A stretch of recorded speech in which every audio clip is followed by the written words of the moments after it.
Господин полковник, я что-то... C'est une attaque, vite, vite, dépêchez-vous. 这个呀，但我安静点。我现在不能帮你们。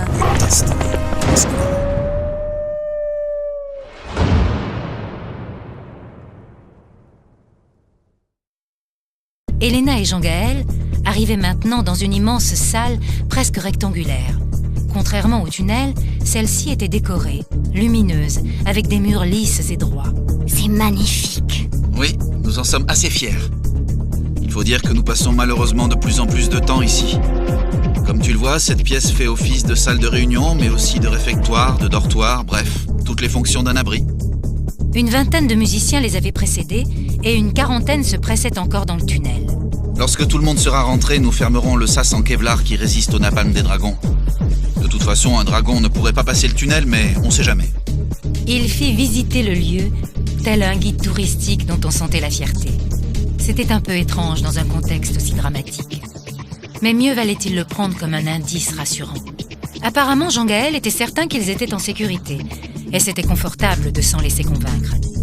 Comme un homme avec sa voiture, mieux valait lui laisser croire qu'elle était la plus belle et la plus rapide, et qu'on était tellement en admiration. Nous avons une ventilation directe qui monte verticalement à la surface vers un lieu camouflé. Nous avons des réserves de nourriture et d'eau, et l'électricité est autoproduite par la géothermie. Nous sommes insonorisés du dehors, et la température est constante et agréable. Ici, nous avons un monitoring de contrôle, avec des radars protégés des fortes températures qui nous permettent de voir s'il y a présence d'intrus ou non. Tiens, regarde. Là, tu vois qu'il n'y a plus de mouvement dans la cathédrale, mais que dehors, il y a un fort mouvement vers l'est. Qu'est-ce qu'il y a à l'est? L'est, c'est le monde des brouillards. C'est de là que viennent Teresa, les dragons et ses mercenaires soldats. C'est donc par là que sont partis mes parents. Oui, et aujourd'hui ils ont fait 2 autres prisonniers, Suzanne Servion et Walter Andrew. Bonjour, vous êtes Elena, je crois.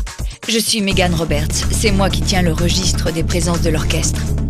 Sans compter que nous avons perdu Michel Romblot et Jacques Chatelier. Perdu? Perdu comment?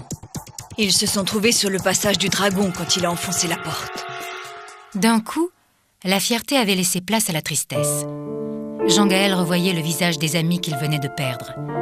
Il avait étudié au conservatoire avec Walter, et ils avaient connu les mêmes joies et les mêmes épreuves. L'angoisse des concours, le trac des auditions, la fatigue des tournées, la joie de se retrouver finalement ensemble dans cet orchestre.